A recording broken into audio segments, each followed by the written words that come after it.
Hey everybody, this is Adam from Alentado Training Consultants, and I am here today reconnecting with someone I used to work with when I was active in the field. You want to introduce yourself? I think you have a new name now. No, so I go by Rebecca Aaron. My last name's Niblock. I'm an immigration attorney. I currently work with a nonprofit called the Charlotte Center for Legal Advocacy in North Carolina. We are touching the subject of U visas and how they can be beneficial to law enforcement investigations, kind of what they're all about. A lot of folks that I deal with day in and day out when I travel the country will actually be completely unaware that any such thing exists. Others will have less than accurate understanding of what it is, and I figured this would be a real good way of taking care of all of that. So how do you explain what a U visa is when you're speaking with your clients? What would you explain to them that the U visa is and how it'll help them out? Yeah, so most of the clients that I work with have never heard of the U visa. So when I have initial consultation with them just to see if they're eligible for any form of immigration relief, I always ask if they've ever been a victim of a crime in the United States. Oftentimes I don't use the term victim. I just ask if they've ever been harmed in any way or someone's committed a crime against them. And then importantly, if they then reported the crime to the police or to a judge or some other law enforcement official, or if it was maybe on a university campus. Because where I used to work, where I met you, Adam, I sometimes met with students, immigrant students who've been victims of certain crimes on campus, whether domestic violence or sexual assault. So just in the process of having that consultation, I always ask that question. And then sometimes they ask me why, and that's usually where I go in and explain what the U visa is and what it's for. Right. Sadly, because of the immigration status of a lot of the folks that we would have contact with, especially our Spanish speakers that are immigrant Latinos, they're a pretty vulnerable demographic. There's a lot of times when the criminal element takes advantage of their status, which is kind of the reason the U visa came about. How do you explain it when you're speaking with law enforcement, though? I know there are times when you have interaction with law enforcement even. How do you explain it if you have an uninitiated officer who's not real familiar with this, how they actually can benefit from it? Yeah, it's a good question. So I go back really to the purpose of the U visa, the legislation. It's essentially, I remind the officer that the U visa was created to strengthen, first and foremost, the ability of law enforcement agencies to investigate and prosecute cases of domestic violence and sexual assault, trafficking of non-citizens, among other crimes such as armed robbery. There's really a whole list of what's called qualifying crimes. Mm-hmm.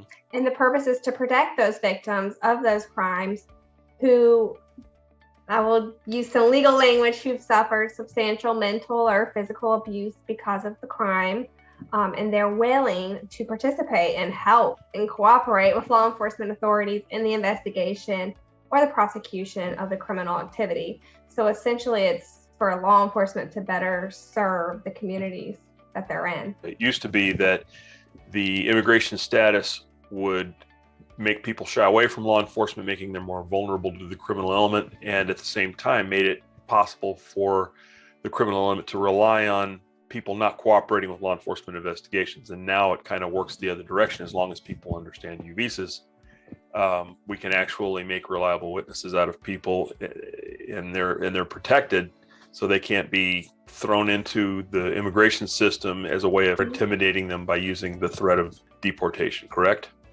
Correct. And it is important because most of the clients that I work with a lot of asylum seekers, and they're in their home countries, they view the police as corrupt. The police often engage, I'm talking about Central America, with the gangs. They're just essentially afraid to go to law enforcement. So here in the US, they can bring that same fear here. So when they learn about the U visa and learn that it should be safe for them to report these crimes to law enforcement to help them because they've been a victim of a crime, hopefully they'll come forward and report the crime. What does an immigrant Latino or Latina that has actually been a victim of a crime that perhaps an officer might be investigating or an agency might be investigating, what has to be in place for that person to be eligible to get the U visa? Yeah, so first they have to have been a victim of a qualifying crime. You can visit uscis.gov to find a full list of the qualifying crimes, so law enforcement can do that themselves. Some crimes that we see, unfortunately, the most often would be domestic violence, sexual assault, sometimes what's called felonious assault or armed robbery, some type of robbery with force or with a gun or a knife. Stalking was added as one, kidnapping, among a whole list of other crimes that Homicide. they check out. Homicide. Yes. I haven't seen that one as often, but I'm sure in your line of work, obviously you have. The last U visa case I was involved in any way was a homicide. It was a critical piece of the putting the case together.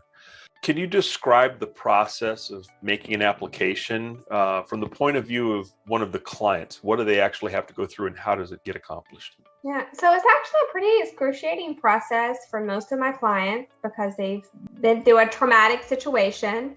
They have to include a complete written declaration of what happened to them and how they've substantially suffered, whether physically or emotionally, mentally, from the crime.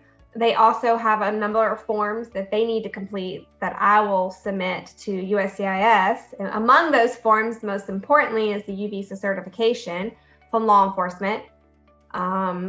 They also need to continue, if the case is ongoing, to cooperate with the police. So they'll have that homework to make sure they're checking in and doing everything they need to do, go to court if they have to, just talk to the police if they need more information. Those are the statement and the forms, and then the process for the U visa, they need to file it within 6 months of getting the signed certification. So sometimes due to no fault of their own, that expires and I have to ask law enforcement very nicely to re-sign. It can be hard sometimes for law enforcement to understand that it just expired, sometimes outside of the client's control, and they need to re-sign it. And the process is pretty long. It's taking over 10 years to get a U visa approved. But in the meantime, really, only thing the client can do is wait patiently. Right, understood. In your opinion, what are some of the benefits to law enforcement in participating in a U visa process on one of their cases? Yeah, I mean, especially one is the detection of crime, to come forward and to know that crimes are occurring. And I find it most important from a lot of the work I do with victims of domestic violence are in those private settings where there's violence going on, such as with child abuse or abuse against a partner in a home. It's important for them to know that they can come forward and to report it, and to have the ongoing cooperation and throughout the investigation, hopefully leading to the disposition in the case if there is one. Right. I mean, the deterrent factor, right? Because otherwise, if there's zero accountability, or perceived to be zero accountability because of the immigration status of a victim or a witness, then, we have people that have no compunctions about committing more crime, and certainly that's something that law enforcement has a vested interest in avoiding. What kind of experiences have you had interacting with law enforcement regarding the U visas? Have you had any challenges or frustrations with that? Yeah, so my prior work in Illinois was interesting because I worked in about 86 counties south of Chicago. So I got to know more rural areas. I really had to foster relationships with different police departments throughout a large area. And some of the misconceptions that I was dealing with, one, officers didn't know about the U visa. Two, they thought by signing a certification, they were granting some benefit to my client when they were not granting my client anything. It's just one big important stepping stone to even filing the U visa application. A lot of law enforcement didn't understand that even if they can't effectuate an arrest, as long as my client reported it and is participating and trying to participate and provide as much information as possible, the police can still sign the certification. There does not need to be an arrest. There also does not obviously need to be a conviction. Yeah, those were probably my main struggles. In some areas, unfortunately, and it's not, of course, just law enforcement, there can be a lot of biases against immigrants in general. And that's unfortunate. So I really tried to combat that in certain areas where I was trying to get the U visa certification. Okay. And have you found any cases where law enforcement actually offered the opportunity to apply for a U visa because of a particular case that they were dealing with, where they had a reluctant witness that was afraid to come forward and be willing to provide testimony or assistance. Yeah, I've had a number of those situations. It's always been with a police department where I've already fostered a relationship or already know an officer that I talk to. I've never had that happen in a place, in a county where the police department just isn't even aware of the U visa, to know that that's even in their toolkit. So again, that'd be a great benefit if they would understand. Yes. I would say it's fair to say, based upon what we've just kind of outlined, that there are probably a lot of cases, a lot of criminal offenses that are not successfully being brought to clearance with an arrest or whatever the disposition is, because officers don't aware of this huge tool they can use to dislodge the reluctance of a victim or a witness. And that also that certain people committing criminal offenses in their communities are relying on officers not being able to get through to the immigrant Latinos because of that very fact. Yes, they're afraid. Very much so. Can you provide any examples anecdotally that stick out in your mind about how the U visa program actually helped in some significant way those that you actually advocate for? So the people that you're representing and trying to help out, where that actually had a positive outcome for them. Yeah, so I think of a case where it was a young girl in high school, and I had a consultation with her and her mother, but I spoke with her separately. She'd been sexually abused by her own father for years. Finally, she told a teacher at school, who reported it to Child Protective Services, who then spoke with mom, and mom was not aware. But in the end, I was able to help her get the U visa certification. And we filed for her U visa. She could include her mom because she's under age 21 and unmarried. So she included her mother on the petition, who is also undocumented. And today they're both, at this point, legal permanent residents. So their U visa was granted. The father was convicted. He's in prison. I would say without the U visa for that family, they'd still be a daughter who's been severely traumatized. And the mom was also secondary traumatized when she learned what was going on, and they'd be without status, definitely very fearful of coming forward, thinking they could be deported if they come forward and law enforcement knows that they're here undocumented. And I do believe the father, it was later found out after he was arrested, that he'd also abused a niece.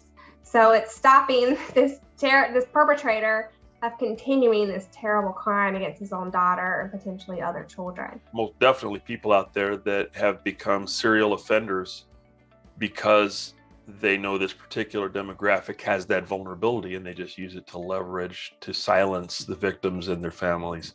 Mm-hmm. And this is a huge, huge tool in trying to keep that from happening, because obviously if they're willing to offend against the vulnerable among immigrants, that doesn't mean that they're not going to offend against others who are not immigrants, that, you know, I'm sure they're equal opportunity offenders. Yeah. So we're helping a greater societal goal of suppressing that kind of behavior.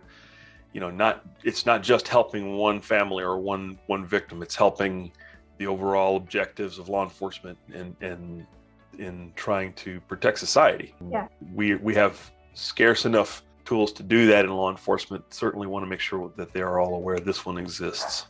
Yes, I agree. Advocates like myself and law enforcement, we can definitely work together. We're both have the same end goal, to stop crimes, to protect our communities and the most vulnerable, such as immigrants and especially immigrant children. So yeah, I think just being open-minded and having a good, transparent communication is important. I agree. Well, thank you very much for sharing your experiences with our audience here. Thank you. Thanks a lot.